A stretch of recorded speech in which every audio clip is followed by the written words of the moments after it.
Bienvenue sur Manipura, un podcast de développement spirituel qui s'adresse à vous si vous souhaitez vous reconnecter à votre plein pouvoir en prenant confiance en vos capacités et en étant aligné avec vous-même et l'univers, vers une sphère émotionnelle et mentale équilibrée et un ego sain.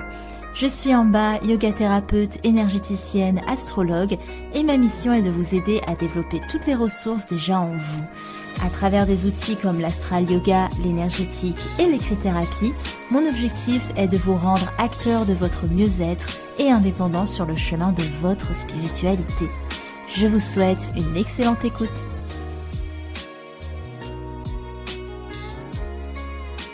Bonjour à tous et bienvenue sur le podcast Manipura.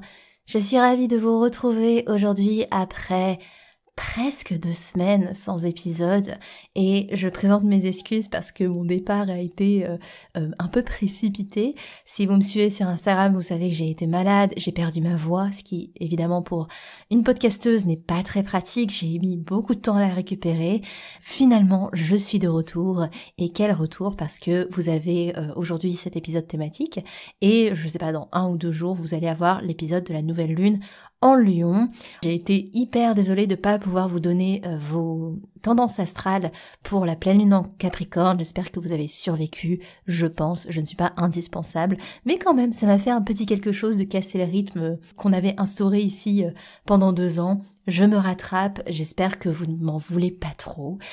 Et je vous remercie pour tous vos petits messages trop gentils sur Instagram. Tout va bien, hein, évidemment, hein, rien de fifou, mais comme je ne suis pas quelqu'un d'organisé, les épisodes sont tournés pour la semaine et forcément quand il arrive ce genre de choses. Bref, on est parti pour notre épisode du jour. Aujourd'hui, je voulais vous parler d'intuition et de sens subtil. Plus précisément, comment développer son intuition et ses ressentis subtils. Un gros programme, en somme, à l'occasion de la 2e édition de la formation énergétique qui ouvre ses portes en septembre. On est à moins d'1 mois des ouvertures des inscriptions, donc ça c'est très très cool, j'ai vraiment hâte. Avant de nous lancer dans cet épisode, on ne perd pas les habitudes. Je vous lis un avis qui m'a été laissé par Marie-M après un soin énergétique qui dit « Bonjour Amba, je souhaite te dire que j'attends avec impatience l'ouverture des inscriptions pour la formation de septembre. Tout mon être est absolument enthousiaste et heureux de pouvoir avoir la chance d'y participer. Chacun de tes mots dans le compte-rendu suite à mon soin énergétique a pris sens au cours de ces dernières semaines et c'est juste incroyable tout ce qui se met en place dans ma vie depuis ce soin. Je te remercie encore une fois pour ton aide précieuse dans ma quête de soi. » Merci beaucoup Mariam, c'était avec grand plaisir. Et comme Mariam, si vous voulez me laisser un avis, que ce soit après une prestation, mais aussi un avis sur le podcast, tout simplement, vous pouvez me mettre une petite étoile quelque part sur votre plateforme d'écoute ou venir me parler sur Instagram, je suis dispo. Alors on perd pas plus de temps, vous avez attendu 2 semaines, donc on y va. Vaste sujet qu'est le développement de l'intuition. Ça mériterait un épisode à lui tout seul, mais on va essayer de faire les choses bien. L'intuition, vous le savez, c'est la voix du cœur. C'est la voix de votre cœur, de votre instinct. C'est cette première vibration qui va précéder tout le process de pensée qui va être déroulé par le mental après qu'une réflexion s'ouvre. Donc vous avez la voix du cœur qui est toujours en première, et après vous avez un processus mental qui s'enclenche et qui amène une réflexion. L'intuition, c'est cette première guidance. C'est vraiment celle qui vous prend aux tripes et qui révèle la teneur de vos ressentis. Même si ces ressentis paraissent illogiques, même si ils paraissent sans rapport avec la situation, l'intuition, elle ne respecte pas un process logique, un process défini, parce que elle est par nature variable, elle est par nature multidimensionnelle, c'est-à-dire que elle agit sur tous les plans de vie, sur plein de niveaux de profondeur différents, et ça dépasse la logique, ça dépasse parfois même ce qu'on peut comprendre avec un process mental. L'intuition ne s'explique pas en fait. Quand le mental, lui, va dérouler quelque chose de logique, un process avec une source, un pourquoi, un comment, une conséquence, l'intuition, elle est compréhensible sur le domaine du ressenti. Donc en soi, elle ne se comprend pas par le mental et c'est d'ailleurs très frustrant quand on a une intuition de ne pas pouvoir l'expliquer et de se retrouver à devoir la suivre alors que on a vraiment du mal à comprendre pourquoi, qu'est-ce qui nous appelle, qu'est-ce qui nous porte. Pourquoi c'est important pour moi de vous parler de l'intuition aujourd'hui? C'est parce que, évidemment, dans les soins énergétiques, ça reste un des outils premiers de l'énergéticien et elle est évidemment un recours indispensable pour quiconque veut, de manière générale, vivre en harmonie avec soi, vivre en harmonie avec ses décisions, vivre en harmonie avec ses choix de vie. Voilà, c'est la voix du cœur, hein, tout simplement. On dit souvent suivre son cœur, mais en fait c'est suivre son intuition. On peut aussi ramener l'intuition à des choses beaucoup plus anodines, beaucoup plus quotidiennes, comme des petites interrogations, des petits aléas de la vie. Hein. L'intuition est partout, elle n'est pas forcément là pendant les gros choix, les gros carrefours de vie, les grosses décisions. Non, parfois c'est des petites choses au quotidien. L'intuition répond autant pour des choses intenses que des petits tracas. Et même que dans le développement de l'intuition, c'est cette intuition quotidienne qui va vous permettre de faire évoluer l'intuition qui vous servira pour des décisions plus grandes. C'est-à-dire que pour avoir une meilleure écoute de votre intuition quand vous faites face à des grosses dualités, à des gros carrefours de vie, c'est le travail de votre intuition au quotidien dans les petites choses qui va vous permettre de développer votre écoute et qui va du coup vous permettre d'être beaucoup plus sensible quand vous avez vraiment besoin d'une guidance intérieure, quand vous avez vraiment besoin d'écouter la voix de votre cœur. Si on devait situer arbitrairement où se situe l'intuition, si on devait lui donner une zone du corps, ce serait évidemment le cœur, toute la zone de la poitrine, la région du cœur. Vous savez, c'est comme les chakras. Hein. Les chakras, en soi, on leur donne une place physique, mais c'est pour aider les gens à visualiser. Mais en soi, les chakras, comme l'intuition, c'est pas des choses qui sont sur le domaine physique. Hein. C'est des choses qui sont sur le domaine énergétique, du subtil. Donc, on donne une place dans le corps, mais il faut pas prendre ça littéralement.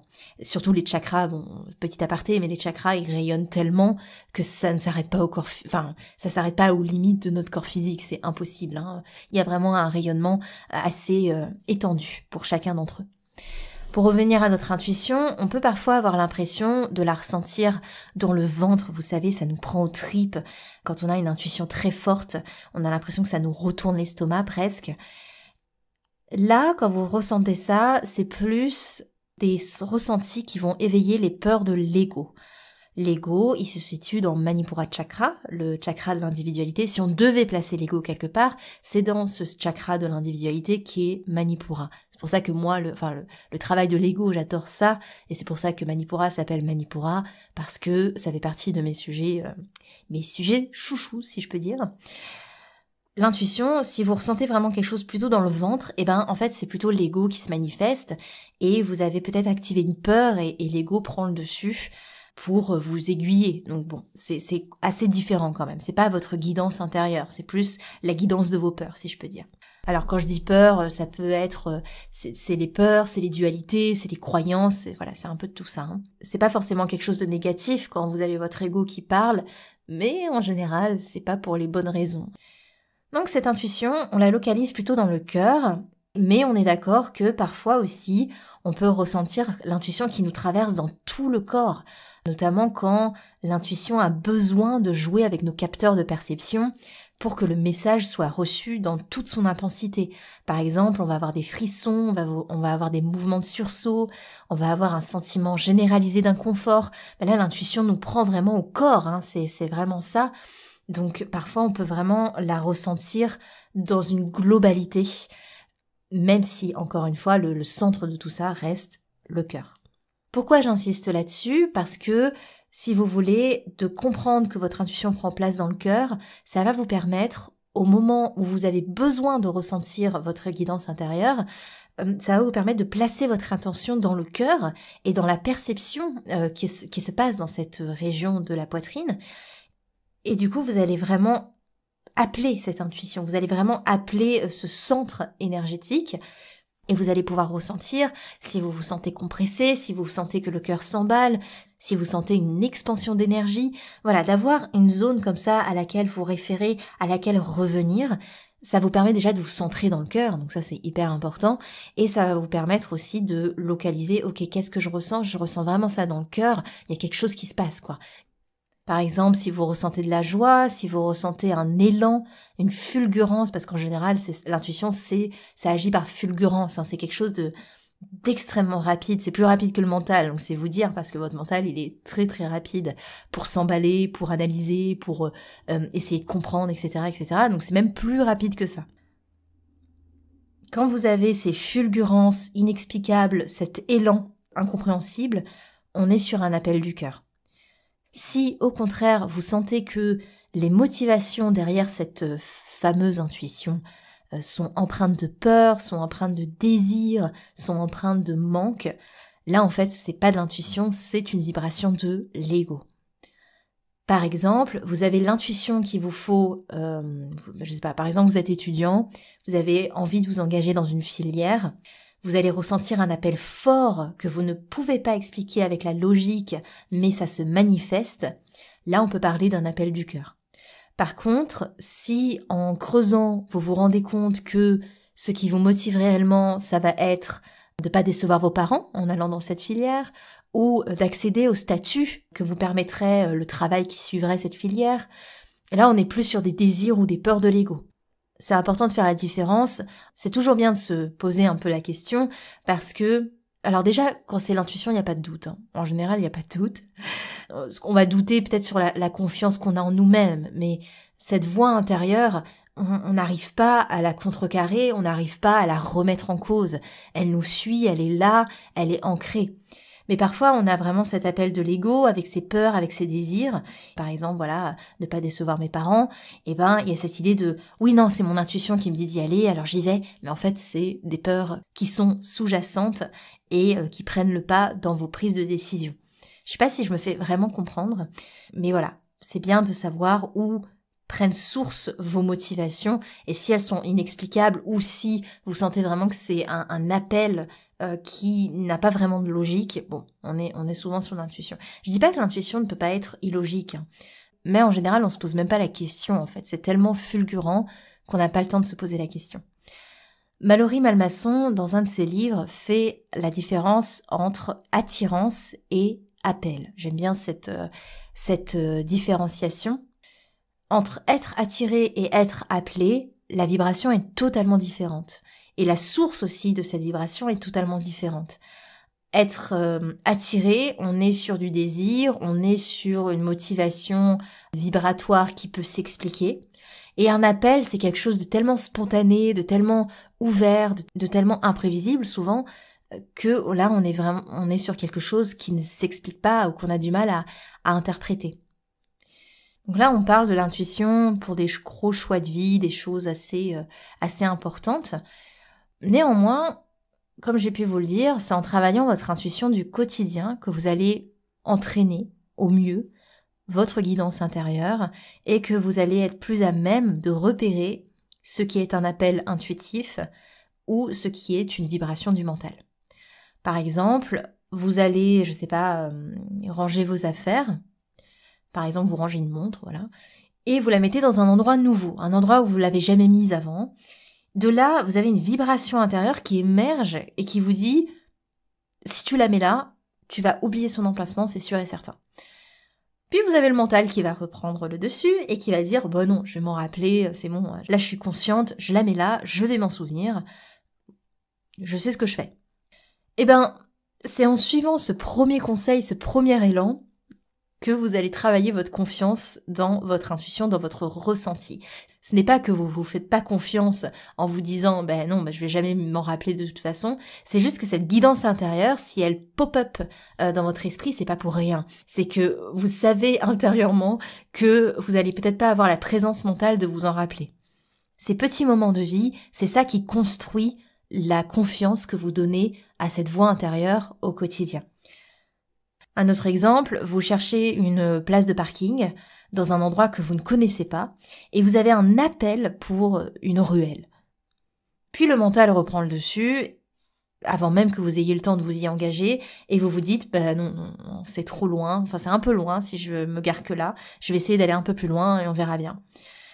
Là c'est l'ego qui revient et qui vous dit que vous pourriez trouver mieux, que vous pourriez marcher moins par exemple, alors qu'intuitivement on vous montrait la voie, mais vous avez décidé de pas suivre cette intuition.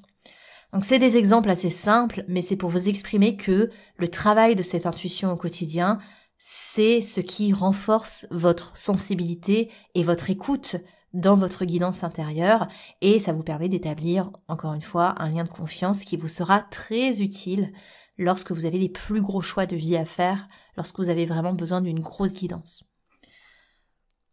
On retient, entrer dans un raisonnement logique, même s'il n'est pas faux en soi, ça reste l'antithèse de l'intuition, qui, elle, ne s'explique pas, en tout cas dans un premier lieu.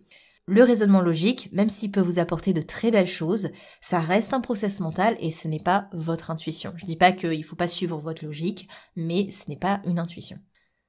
Vous pouvez évidemment avoir des supports à votre intuition, c'est ce qu'on a quand on utilise des cartes, c'est ce qu'on a quand on a des rêves prémonitoires ou des rêves qui nous aident à mettre les choses en place dans notre tête, ou tout autre outil que vous maîtrisez assez pour être dans une utilisation dépouillée de tout process analytique.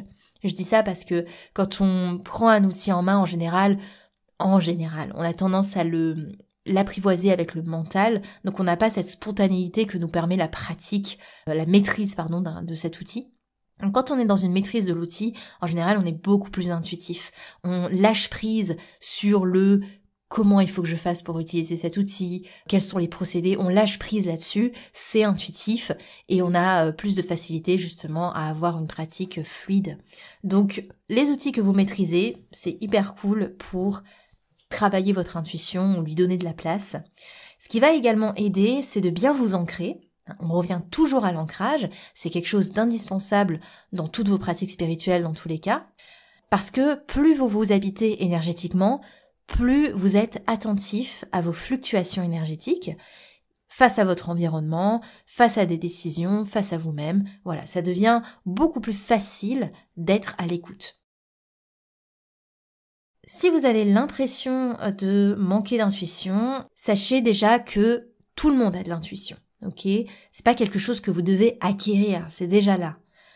En revanche, comme tout se travaille, l'intuition se travaille aussi, et plus vous allez l'entraîner, plus vous allez avoir de sensibilité à l'écouter dans les moments nécessaires. Et pour ça, pour l'écouter, je vous l'ai dit, c'est de faire attention à ces petites voix quotidiennes qui vous guident, qui vous mettent sur la voie. Une autre voie royale pour développer votre intuition, ça va être de développer vos sens subtils, et ça tombe bien parce que c'est la deuxième partie de ce podcast, c'est ce qu'on va voir tout de suite.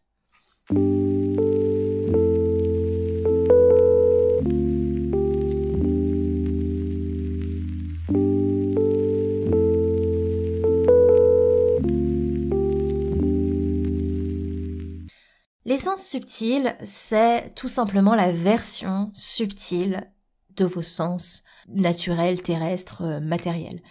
Le plus connu étant la clairvoyance, qui est le sens subtil de la vue. Dans chaque sens subtil, vous avez des sous-catégories, je vais pas rentrer dans les détails, c'est des choses qu'on voit dans la formation énergétique, mais par exemple dans la clairvoyance, vous avez différents types de clairvoyance, vous avez la clairvision, vous avez la vision des mémoires, la vision multidimensionnelle, tatati tatata, bref, j'en ai fait un reel sur Instagram, je sais pas si je l'ai encore posté, mais ça va arriver bientôt. Donc ce qu'il faut retenir, c'est les sens subtils ou les ressentis subtils, ce sont tout simplement la version subtile de vos sens terrestres. On va prendre un exemple. Si vous voulez travailler la vision éthérique, qui est une forme de clairvoyance, c'est le fait de voir des entités ou de voir du subtil, tout simplement de voir de l'éthérique. En soi, il faut s'entraîner à être dans cette vision du subtil, à voir ce qui n'est pas percevable avec vos yeux terrestres. Pour développer ces sens subtils, il faut plusieurs choses. La première, c'est de se sentir prêt, parce que faut pas forcer, je dirais, la marche. Vous devez sentir dans votre corps que c'est ok pour vous, que vous avez l'envie et l'élan nécessaire pour le faire, parce que si vous le faites avec de la peur ou de l'appréhension, ça va être beaucoup plus compliqué, évidemment, parce que l'ego vient se mêler à votre exercice. Donc il faut se sentir prêt, déjà. Ensuite, pourquoi pas installer un protocole énergétique. Ça, on l'a vu dans l'épisode numéro 52 du podcast. C'est bien d'avoir une pratique énergétique quotidienne, ou en tout cas tous les 2 jours, parce que c'est comme si vous voulez vous entraîner à courir, mais que vous restez dans le canapé toute la journée. Ça va être compliqué. Par contre, si pendant la journée vous marchez beaucoup, vous êtes en mouvement, etc., ça va être beaucoup plus facile de vous entraîner à courir. Bon, je sais pas si mon exemple est hyper... et pas un peu bancal, mais en clair, avoir une routine énergétique, Ça va vous permettre... Voilà, j'ai un autre exemple plus sympathique. C'est comme si vous vouliez apprendre une nouvelle posture en yoga, une posture un peu difficile, mais que vous n'avez pas de pratique de yoga à côté. Vous voyez, il y a quelque chose qui sonne pas rond.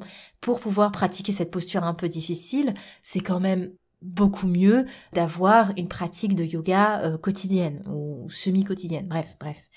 Pareil en énergétique. Donc, je vous conseille d'aller écouter, l'épisode 52 du podcast pour avoir des petits tips sur cette routine énergétique que vous pouvez mettre en place. Ensuite, donc, se sentir prêt, avoir une hygiène énergétique.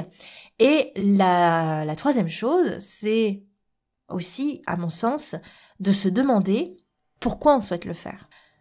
Vous allez avoir beaucoup plus de mal à développer vos sens subtils si vous êtes dans une volonté de l'ego, plutôt que dans une volonté de votre âme de vous relier à votre essence spirituelle via vos sens subtils.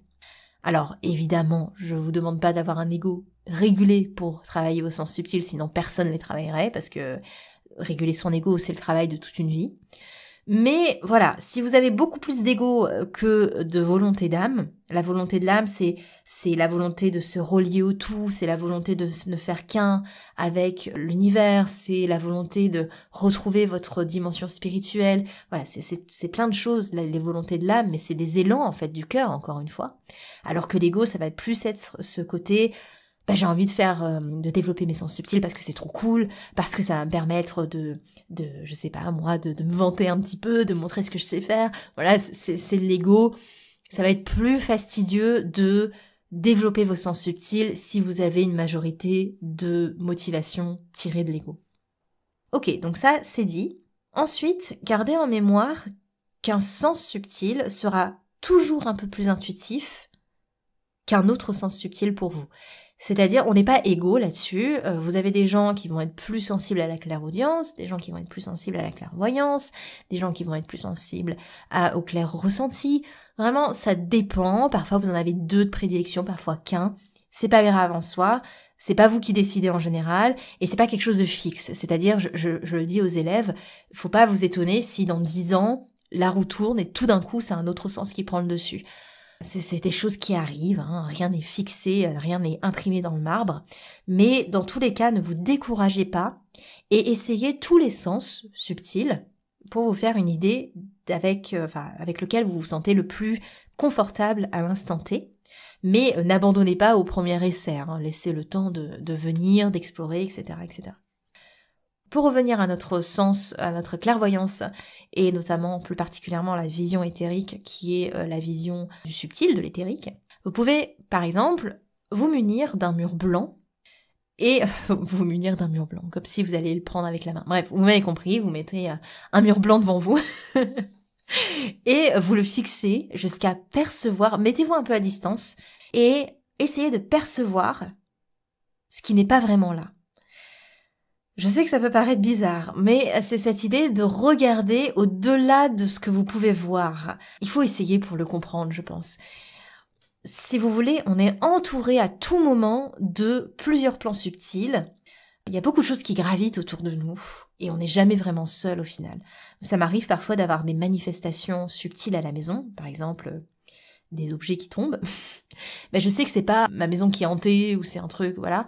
C'est plutôt des passages énergétiques en fait, de personnes, d'entités parfois, mais c'est aussi des mouvements énergétiques. Bref, on est entouré de plein de choses tout le temps. On n'est jamais isolé, hein. C'est un grand tout.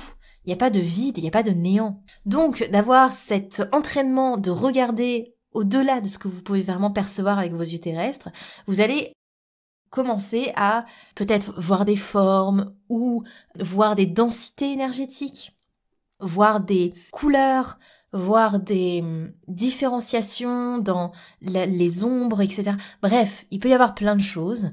Ça dépend comment ça se manifeste pour vous. Vous pouvez aussi observer, pour vous aider, les contours d'un objet, d'une plante ou d'une personne.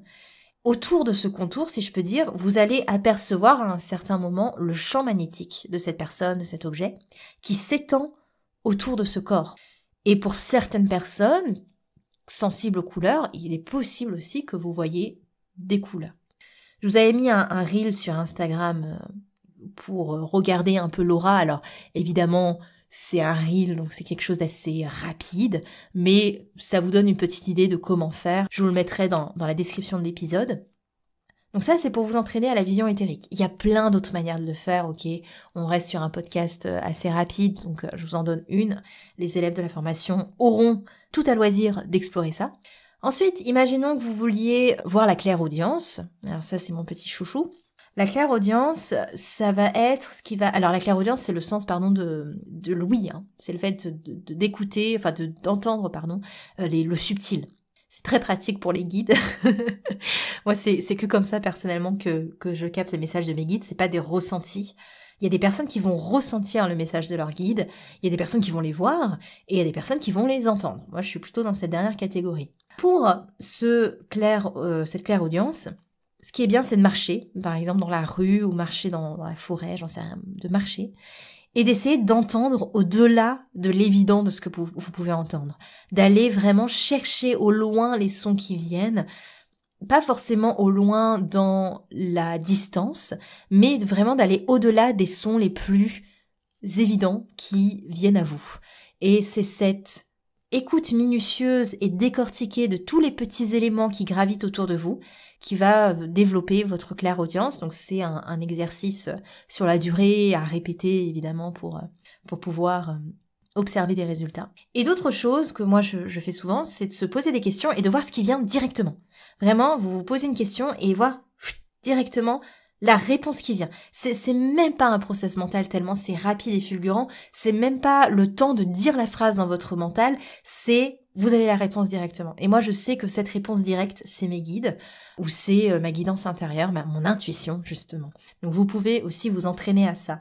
Si vous voyez que ça vient d'un raisonnement logique, que ça a mis du temps à s'installer, ce n'est pas votre clairaudience qui agit, c'est le mental. Par contre, si c'est fulgurant, si ça a même pas eu le temps de se poser, que c'est déjà là, on est sur de l'intuition ou on est sur des messages de guide. Ça, c'est pour la clairaudience. Encore une fois, je me répète, mais il y a beaucoup d'autres moyens, mais c'est pour vous donner une idée.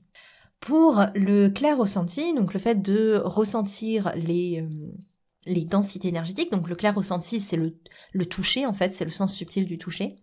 Ce qui est bien, c'est de vous mettre en posture de méditation et de commencer à tâter avec vos mains autour de vous, d'essayer de toucher votre corps éthérique. Donc vous avez les mains à une certaine distance de votre corps, hein, vous n'êtes pas collé à votre corps physique, et vous allez essayer de trouver les limites de votre corps éthérique pour essayer de voir si vous arrivez à tâter une densité énergétique. Vous pouvez aussi faire pareil en touchant un peu le vide et voir s'il y a des densités énergétiques que vous ressentez. Vous pouvez le faire autour des objets, voir si vous ressentez la densité énergétique du champ magnétique de l'objet. C'est une manière d'explorer le clair ressenti. Vous avez la clairsentience. Alors, il y a tout un débat sur la clairsentience. Il y a plusieurs teams. Apparemment, il n'y a pas beaucoup de gens dans ma team. Moi, le clair-odorat, je l'appelle clairsentience. Mais il y a des gens qui appellent le clair ressenti, le sens du toucher, la clairsentience. Donc, il y a un méli-mélo. Moi, je ne sais pas, honnêtement. Il n'y a pas de littérature énergétique précise qui vont... Bref. Pour moi, la clairsentience, c'est le clair-odorat, mais... Je pense que plus communément, vous allez l'entendre sous le nom de clair-odorat. Donc c'est évidemment le sens de l'odorat, hein, en sens subtil. Ce qui aide pour ça beaucoup, c'est les huiles essentielles. De prendre une huile essentielle, de voir déjà les contre-indications, hein, ne faites pas n'importe quoi avec les huiles essentielles, c'est très important. Et de voir ce que ça éveille en vous quand vous sentez cette huile, de décortiquer la senteur, de voir ce qui vient à vous, qu'est-ce que ça éveille, etc., etc. Ça, c'est un bon moyen. Ou alors, le côté un peu plus difficile, ça va être de sentir, de vous mettre en posture de méditation, ou même en marchant par exemple, et d'aller sentir, comme avec la clairaudience où vous avez décortiqué les sons, là vous allez décortiquer les odeurs avec votre nez tout simplement, votre nez subtil. C'est un peu plus compliqué, mais vous avez des gens qui ont ce sens hyper développé et qui vont sentir par exemple les odeurs des entités. Vous avez les odeurs de rose, les fameuses odeurs de rose que l'on a avec les esprits. Je ne suis pas une spécialiste du clair-odorat, mais c'est un moyen de le travailler. Voilà, je vous ai donné quelques petits tips. On reste sur un podcast, donc peut-être que je vous laisse sur votre faim. Mais quand même, si vous appliquez pas mal des petits tips que je vous ai donnés dans ce podcast, vous avez de quoi faire quand même. Vous avez de quoi travailler. J'espère que ça vous a plu. Alors forcément, tout ça demande du temps, demande de la pratique, demande de l'expérimentation. Soyez patient avec vous-même. Vous explorez quelque chose peut-être de nouveau pour certains ou vous explorez plus en profondeur pour d'autres personnes. Bref, soyez doux avec vous-même et forcément, vous allez voir que à travailler votre intuition, vous allez développer vos sens subtils et inversement, en développant vos sens subtils, vous travaillez votre intuition. Donc c'est vraiment donnant-donnant, ça se répond. Parce que l'intuition, c'est votre 6e sens, tout simplement. Donc forcément, en travaillant vos sens subtils, vous travaillez votre intuition. Et en plus, vous allez développer une certaine sensibilité à votre environnement, ce qui fait que dans le quotidien, vous allez être connecté, certes, au monde terrestre, mais vous allez être aussi connecté au monde subtil. Vous allez avoir cette multifacette, ce côté multifacette qui va rendre votre incarnation hyper riche. Et c'est pour ça que je dis bien que la première chose que vous devez faire, c'est vous ancrer, parce que le but, c'est pas de vous retrouver que dans le subtil. On est d'accord, vous vous ancrez parce que on reste des êtres spirituels incarnés, et si on est incarné, ce n'est pas pour rien, c'est pour le rester. Ok, je vous laisse là-dessus. Je vous mets dans la description de l'épisode les reels que j'ai fait sur les sens subtils jusque-là. Je vous avais promis sur Instagram et je suis en train de les faire, les reels pour chaque sens subtil cet été. Si vous voulez me suivre, si vous voulez voir en image mes petits conseils, n'hésitez pas à nous rejoindre sur Instagram, c'est amba.manipura. Vous êtes beaucoup à nous avoir rejoints dernièrement, je vous remercie, vous êtes les bienvenus, venez à moi, on est sympa, on est cool. Bon, je pars en vrille, là, ça fait 2 semaines, c'est plus possible. Je vous remercie d'avoir écouté cet épisode jusqu'au bout, j'espère que ça vous a plu, si c'est le cas, n'hésitez pas à me le faire savoir. Je vous rappelle que vous pouvez vous inscrire sur la liste d'attente pour la formation énergétique via le lien que je mettrai dans la description de l'épisode. L'inscription ne vous engage à rien si ce n'est que d'être tenu au courant. Cet épisode, c'est aussi pour vous donner un petit aperçu de ce qui vous attend si vous devenez élève et un petit aperçu de comment aussi je vous propose de la pratique dans les cours qu'on va voir forcément. Et je vous retrouve dans un prochain épisode pour la nouvelle lune en Lion. On est juste entré dans la saison du Lion, ça va être le feu, c'est le cas de le dire. Si ça vous a plu, n'hésitez pas à me mettre une petite note, ça fait toujours plaisir, ça m'encourage de fou. Et je remercie vraiment tous ceux qui le font, vous pouvez pas savoir à quel point c'est tellement précieux pour moi, donc merci beaucoup. C'était en bas de Manipura, à l'épisode prochain. Merci. Manipura, c'est déjà terminé pour aujourd'hui.